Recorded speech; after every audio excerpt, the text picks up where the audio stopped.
Bonjour à tous, alors aujourd'hui on parle biscuits. Biscuits, ce ne sont pas les petits gâteaux qui aiment nous faire prendre des kilos, mais plutôt ces lamelles de bois compressées qui permettent de réaliser différents types d'assemblages. Donc pour cette vidéo spéciale biscuits, on va dans un premier temps parler d'une lamelleuse, le modèle de chez Triton TBJ001, et ensuite je vous montrerai les différents types d'assemblages que vous pouvez faire avec cette machine. Allez, c'est parti! Donc dans la boîte on retrouve bien évidemment la machine. On a un sac avec des petites lamelles, des biscuits donc prêts à travailler. Donc le guide de la machine en elle-même.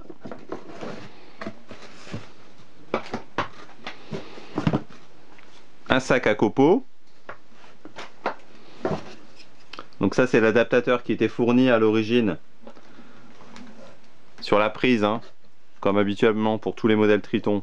Donc il suffit de retirer la petite vis et vous retirez donc cet adaptateur. Vous avez le manuel d'utilisation.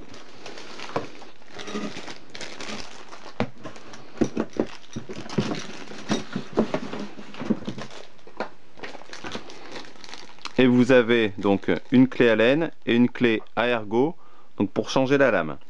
Vous avez aussi des charbons de rechange. Cette machine est d'un fonctionnement relativement simple comme toutes les lamelleuses. C'est-à-dire que vous avez trois possibilités de réglage. Une première ici qui est la profondeur de fraisage. Vous avez une molette à plateau qui permet donc, avec des pré-réglages, qui vous permet donc de fraiser à profondeur désirée. Donc vous avez un repère et ici une indication. Donc pour le 0, le 10, le 20, le S, le D et le max. Donc les lamelles les plus utilisées sont les 0, 10 et 20. Ce sont d'ailleurs celles qui sont fournies dans la boîte. Il existe aussi du H9, du S6. Voilà. Et puis après vous pouvez aussi réaliser vos propres lamelles. Donc il est fortement conseillé avant une première utilisation de régler la profondeur de cette butée à l'aide de cette vis et de l'écrou. Donc pour ce faire, vous prenez une lamelle de 10.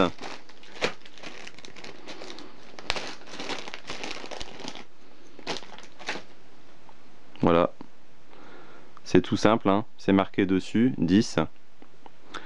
Vous en tracez donc ici le milieu. Vous faites un réglage ici. Vous faites un réglage ici sur 10. Vous réalisez donc un premier fraisage. Et vous voyez en fonction de la ligne que vous avez, tracée, si le fraisage est à la bonne profondeur ou non. Donc en fonction, vous réglez donc la vis pour une première utilisation. Dès que ce réglage est fait, après vous ne serez plus du tout embêté pour les autres profondeurs. Alors il faut le savoir, ça n'est pas réglé d'usine, donc c'est à vous à faire ce réglage à la première utilisation.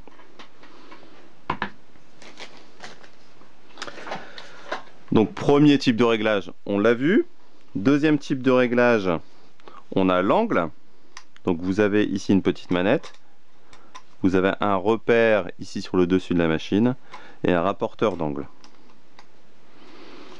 Et troisième type de réglage, donc c'est la hauteur.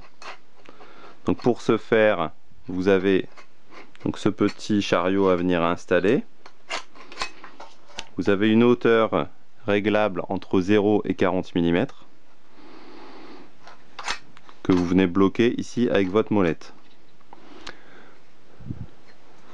Donc ce modèle est la dernière version de sortie de chez Triton. Lors de la version précédente, il y avait des soucis de parallélisme et de blocage de guide qu'il a été fortement amélioré avec ce nouveau modèle. Donc pour actionner la machine, il suffit de la poser sur le morceau de bois, de la tenir fermement et de pousser. Donc passons maintenant à la lame proprement dite. Donc pour pouvoir y accéder, il suffit simplement de dévisser cette molette. C'est tout à fait intéressant hein, de ne pas avoir tous les vis pour accéder à ce cache. Donc ça vous permet de contrôler l'usure de cette partie. Ça vous permet effectivement de bien vérifier que l'aspiration est efficace, hein, qu'il n'y a rien qui vient entraver donc le fonctionnement de la machine. Pour le changement donc, de cette pièce, vous pouvez bloquer l'arbre comme sur une meuleuse ici sur la face avant.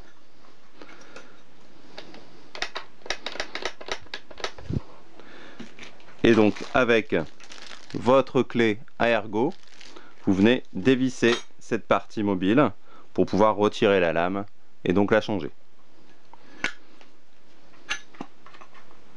Donc techniquement ce modèle est un modèle de 760 watts. Donc la lame qui est montée d'usine est une lame de 100 mm de diamètre pour une épaisseur de 3,92 mm qui est le standard donc d'épaisseur pour les lamelles.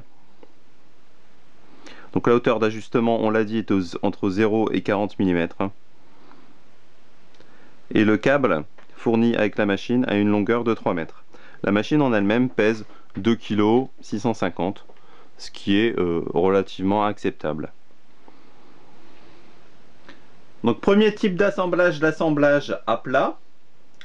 Donc quand vous voulez réunir deux pièces de bois sur le même plan, donc vous mettez les pièces de bois à l'endroit désiré, vous tracez un repère où vous souhaitez mettre donc vos petits biscuits, vous mesurez donc l'épaisseur de votre pièce de bois, l'idéal étant de venir faire la rainure ici au milieu. Donc on a ici du 19 mm, donc on règle notre guide sur 10 mm, on règle la profondeur en fonction des lamelles qu'on souhaite utiliser. Ici je prends des 10, donc je mets sur 10. Donc ensuite c'est tout simple, vous avez le repère, vous le mettez ici dans la fenêtre, hop, on maintient et on pousse.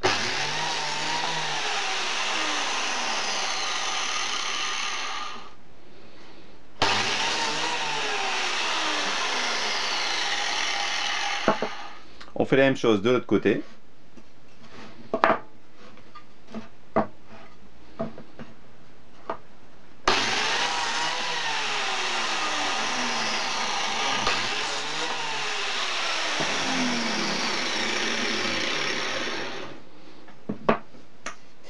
Donc le gros avantage du système comme ça à lamelle,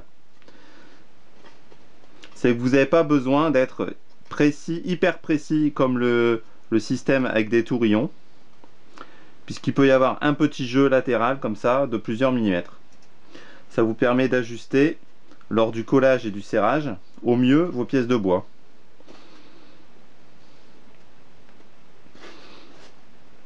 Et voilà, hop. Deuxième type de collage, donc le collage comme ça à champ. Donc on va réutiliser les trous que l'on vient de faire. Donc on positionne la pièce de bois à l'endroit désiré. On prolonge donc les traits précédents. On marque l'endroit de la pièce de bois. Et donc maintenant, on va venir ici, donc réaliser, hop, nos deux trous. Donc pour ce faire, nous retirons le guide de hauteur.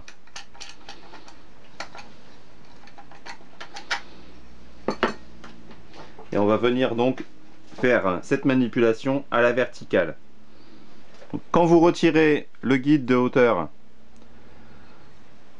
vous retrouvez ici un repère au niveau de la machine. Vous avez aussi un repère en dessous.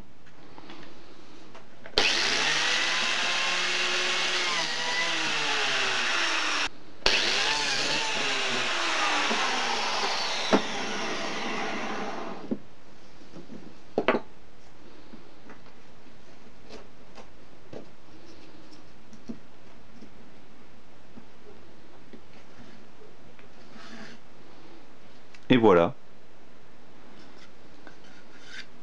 Donc voici les deux principaux modes de fixation qu'on peut réaliser avec cette machine, c'est-à-dire à plat et en angle. Vous pouvez aussi réaliser des assemblages plus complexes. Si vous avez des pièces de bois qui sont de plus forte épaisseur, vous pouvez renforcer donc l'assemblage en y accolant deux lamelles que vous espacez d'1 centimètre à peu près.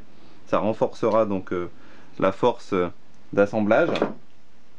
Vous pouvez aussi réaliser des assemblages un peu plus complexes, ici, hein, comme cet hexagone. Hop.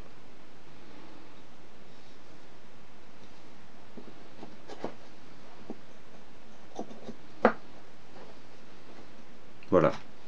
Donc voyons maintenant ce que notre sac à copeaux a récupéré. Donc on sent déjà qu'il y a quelque chose à l'intérieur. Donc vous voyez, c'est plutôt pas mal. Voilà, on n'a rien en dessous. Donc c'est quand même efficace. Bon, c'est préférable d'utiliser avec un aspirateur.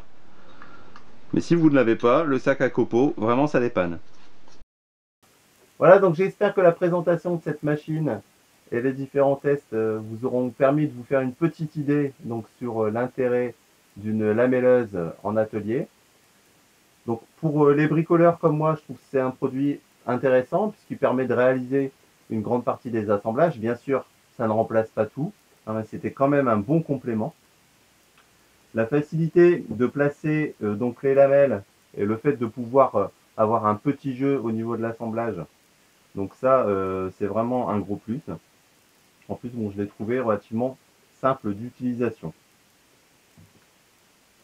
Donc dans tous les cas, vous retrouverez toutes les caractéristiques de cette machine en dessous de la vidéo. Donc je vous remercie de votre attention. J'espère que ce test vous aura plu. Moi je vous dis à très vite. Je vous invite à retrouver les autres tests, donc Triton et des autres marques sur ma chaîne. Donc pour s'abonner, c'est ici en bas à droite. Et moi je vous dis à très vite. Ciao!